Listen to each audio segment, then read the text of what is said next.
It is time to bring in David Tereshchuk with the Media Beat. You can find David here on a Friday, also rebroadcast on the weekends, also our midday news section. He's always good. He's always good, no matter when he. It's like a rotisserie of information, ladies and gentlemen. Let's spin the rotisserie and see if we have David on the spit. Good morning, David. Good morning. I'm here with you. Are you spitting? Well, I should say something absolutely right away. I own about our security as we have this conversation. I only ever use government-provided phones. So Chinese intelligence cannot possibly be listening in on my conversations. Got that? That story that they are listening in is so wrong. It's fake news.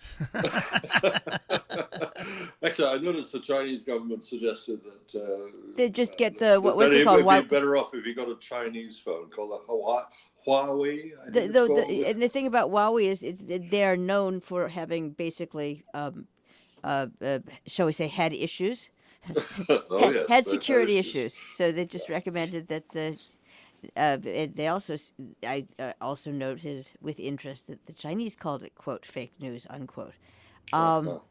There's no a sort of single Chinese character for the concept fake news. There will be. And by the way, do you see how nice I'm behaving? I do, but I also see, and this is just this is embarrassing, I think. Just in terms of a media, I mean, I understand that I understand that your responsibility is to first and foremost blat and clarion your position and what you believe, and whatever side you're on, and I find that absolutely repulsive because it doesn't do anything to promote an understanding. So you've got. Basically one channel mocking something and the other channel saying, oh, this is good. And if people are taking their information, anybody I know, I won't say anybody, but most people I know don't have the wherewithal to sample both. They're already in their camps. So there is a massive middle that is being underserved beyond belief. And yet these self-congratulatory, I don't know, any company that can pay Megyn Kelly $69 million to not come to work, with all due respect, it's like there must be enough money sloshing around to improve that if anyone were so inclined. Sure, if media organizations really wanted to invest in objectivity, they've certainly got the wherewithal to do it. But what they're finding, of course, and what they have found over the last 15, 20 years, is that objectivity isn't a particularly cherished commodity. Right. But partisanship seems to do the trick in terms of building up. It's not unlike politics. That's one very effective way to build up a base. And if all you're interested in is the strength of your base, the power of numbers, which of course, if you rely on advertising, that's very important to you, then of course you're going to do that building up of the base. And it's so, it doesn't lead to objective journalism, very much the opposite.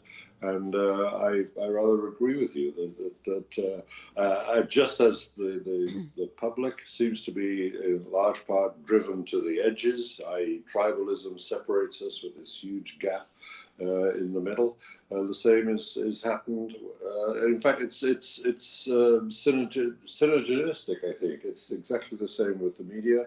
I don't know, it's a bit like the chicken and the egg. I'm not totally sure which comes first. But of course, they reinforce each other, those separations, those tendencies towards opposing tribalisms. And the other problem, not problem, I believe your assessment is measured and... Your assessment, please forgive me, is fair, balanced, measured, deliberate, and correct.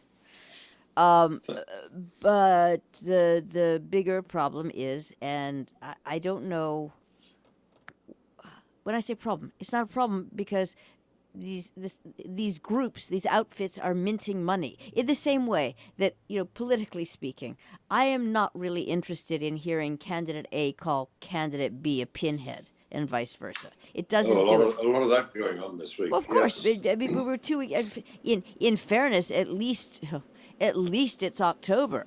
You know, we're It's timely, yeah. yeah. Sure. It's And of course, so much of this pure, sheer abusiveness goes on year round, of course. And indeed, at the very pinnacle of political discourse, i.e., whenever the President of the United States, the leader of the free world, opens his mouth or opens his Twitter account on his iPhone, government issued iPhone, of course, no other kind of iPhone he possibly use, then of course you have exactly that same expression of total imbecilic insult dog type. but here's the problem with that. Okay, it really creates elitism. And that's just, it feeds it, it perpetuates it, and it's really not okay. Because here's the story. As far as I can tell, the regular people who other people rely on to go about their days and business, let's just call them the unsung, the people that are most taken for granted by the various people that you see on TV. You know, in other words, you see someone on TV, whoever it is. You do not see all of the people that go into getting them on TV, whether it's the person who takes care of their kids or cleans their house or takes the cat to the vet or gives them coffee or pretties them up or. You don't see any of that. All of those people that you don't see are just, I don't want to say just, but are very much trying to make a living wage so that they can take care of their kids and their lives and improve their lot. And they are really used to being ignored. And so what is happening is you've got two sides essentially talking over these people. And I know that that's the model. It's the business model. It's the political model. But with all respect, it's hooey. It's nonsense. Doesn't work. And all it ends up doing is expanding the the so-called divide or tribalism. When you get right down to it, most people want the same thing. You know, a little bit of running water and the ability to keep the lights on and some food. Sure. And this isn't, oh great, like we're all. This is just practically speaking. If anyone wants to be responsible or actually understand what's going on, the first thing is, it's like any program. First you have to acknowledge there is a problem. Now, no one's even close to that in terms of media or advertisers, let's just say, or even politics. Well, I don't know, Jill. I mean, I think it's true that the well-resourced have always had conversations amongst themselves, opposing and more convivial, at the expense, or at least while excluding pretty well the under-resourced. I mean, that's a sort of regrettable but unavoidable fact of life over the centuries. Now, how much the elite is separated from the public, if you like, has varied over time. And of course, it's pretty clear from all surveys conducted in this country that it's increasing and sharpening that distinction over the last 20, 30 years, and it's a very large fact of political and public life.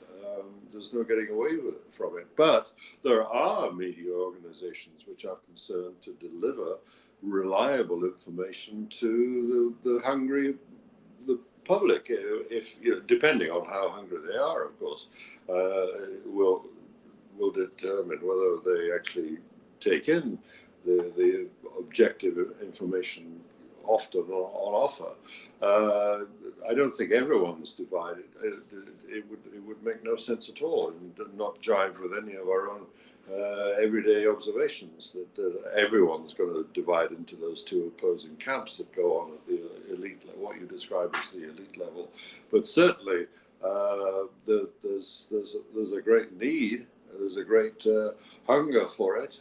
It's not universal amongst the public. We know that. An awful lot of people will just settle for the lowest common denominator. But an awful lot of people do want good information and reliable information.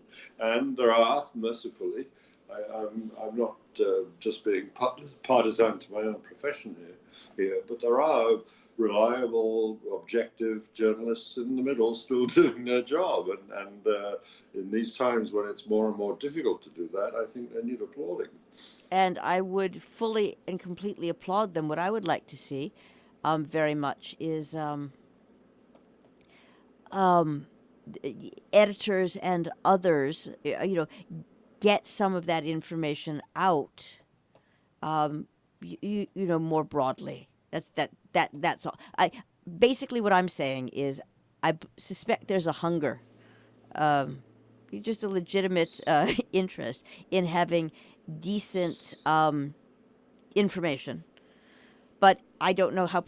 Look, we've been doing Robin Hood Radio for 10 years, and it is a non-profit in the truest sense of the word. As a matter of fact, if they've developed never will be profit, That's your category. I can pretty much assure that we will be leading that field.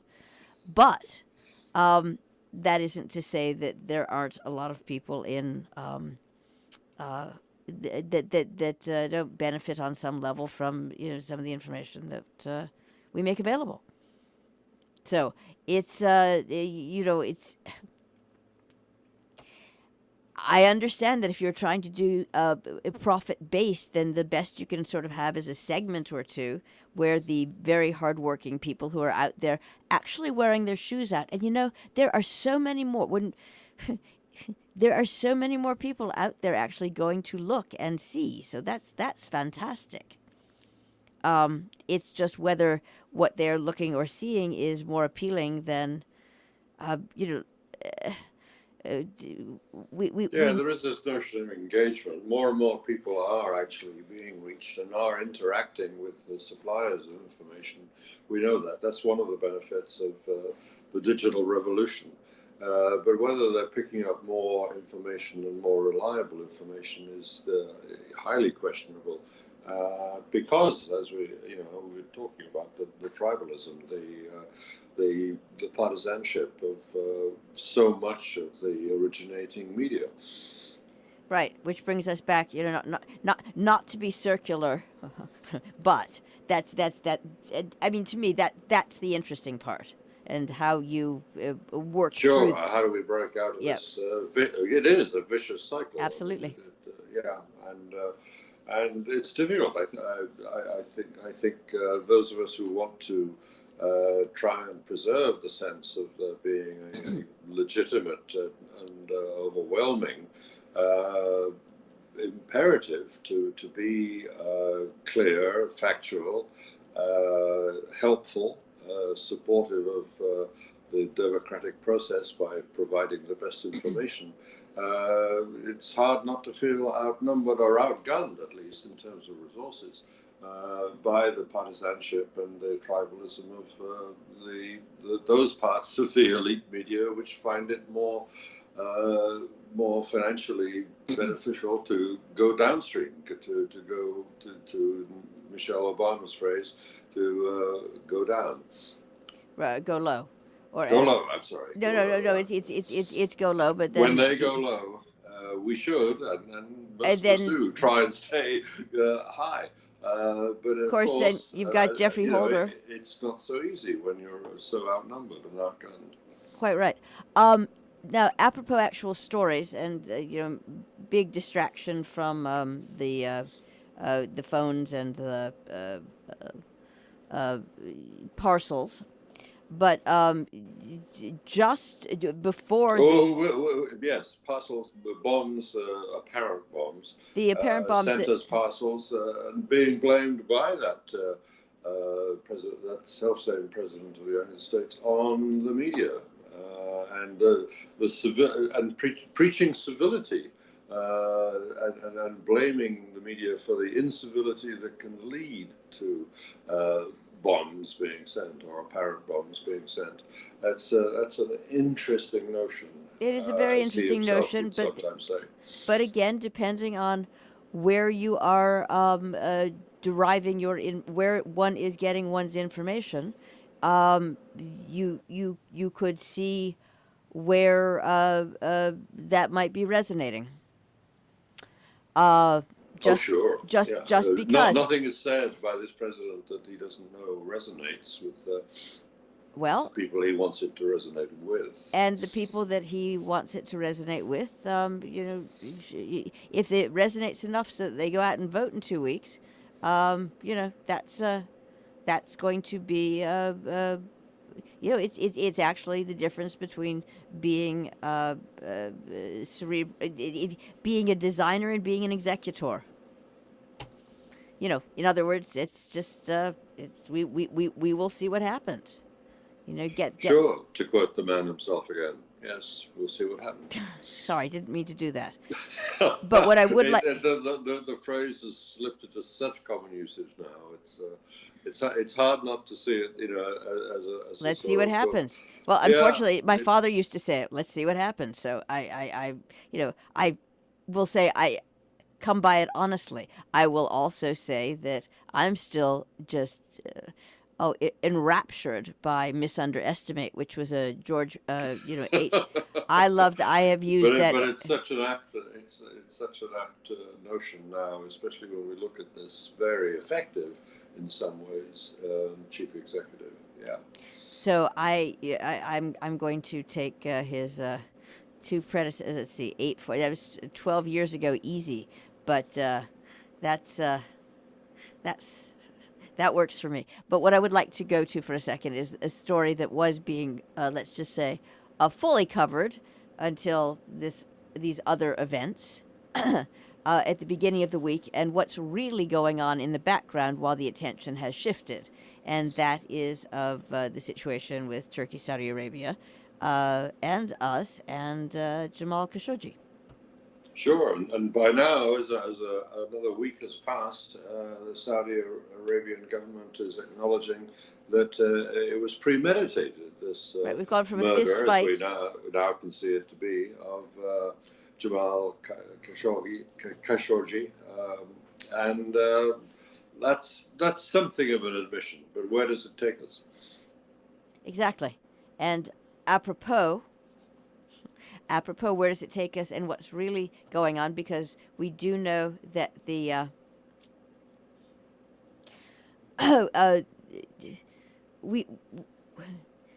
that the CIA director was there on Wednesday, Thursday. We know that stuff's going on. Although the CIA director has heard the tapes, right, which is an interesting thing. The tapes, but reportedly at least, contain the conversations of the killers and some of the victims' own voice too. It's the tapes that were alleged tapes. So last week we were being whose existence have been denied several times over, and so on. Yes. And so it's just again, how does one? What happened to that? I don't want to say what happened to that story, but the fact is, the spotlight is entirely on something else. But that doesn't mean that there isn't a lot of stuff going on, shall we say? Sure, it's all. There's much activity going on in Turkey and Saudi Arabia and all points around it. But this is an implacable truth which is never to be changed, or very, very rarely, except on times like 9/11. But for American media, given a choice between an overseas story and a domestic story, which one's going to get favored? It's always going to be domestic news whenever it comes to the American media. That's one of the big and fundamental differences you notice when you cross the Atlantic. Whenever I'm in Europe, news headlines are always have always got an international tilt. I say always. I mean, I'm exaggerating for argument's sake, but they predominate. Put it that way. And in America, exactly the reverse is true. And so we go. Are there any other stories that we should focus on? Not focus on, but just mention in our 5 minutes of fame and fortune? Fame for you, perhaps. Fortune for neither of us. Right. Well, one of the this is partly international, partly domestic, but the caravan of mainly Hondurans, but Salvadorians and Ecuadorians too, coming towards the United States border with Mexico, needs careful watching. And now, Trump is reportedly considering executive action for sealing that border even more than it's sealed already. That's important. I will mention that. Go ahead. I will mention that Michael Steele, who I am fond of, said something rather funny. Former RNC head Michael Steele said something. He said, actually watch, because by Wednesday the 7th, this is, you're not going to hear as much about this. Wednesday, November 7th. It's not going to be as big a deal. That applies to an awful lot of stories. Right now, yeah. They have a limited lifetime only because of the electoral concerns that they stir up in the first place. Yeah, and for many reasons, some stories only appear because it's election season. And not because they only happen at elections. Roundabout elections, that's not the case. It's a matter of what stories will gain currency. Of course, if there's an electoral angle, journalists will naturally promote that story. Yeah, sadly, I saw, and I'm glad that did you have a journalistic cat there? Yeah. She has strong opinions on this matter, as you can hear. I can. This is Keith. We are always interested in the our canine, feline, equine, etc. brethren. Not vox populi, but vox animali. Absolutely. I have to say that in a lot of cases that they're not as easily swayed by opinion as they are by. They're not easily swayed by anything. Well, food. That's one of their great virtues. Food's good. Food is good, and they just it's one of the great virtues of having creatures around is it does tend to reorient you to the basics, which are food, water, water, and sex sometimes. Yeah, and a little bit of kindness. It's just yes. It sounds trite, but the fact is that it's those basics that there's a commonality to those. Let's just say. And speaking of trite, truisms are truisms because they're true. Thank you very much, David Tereshchuk, The Media Beat. Thank you.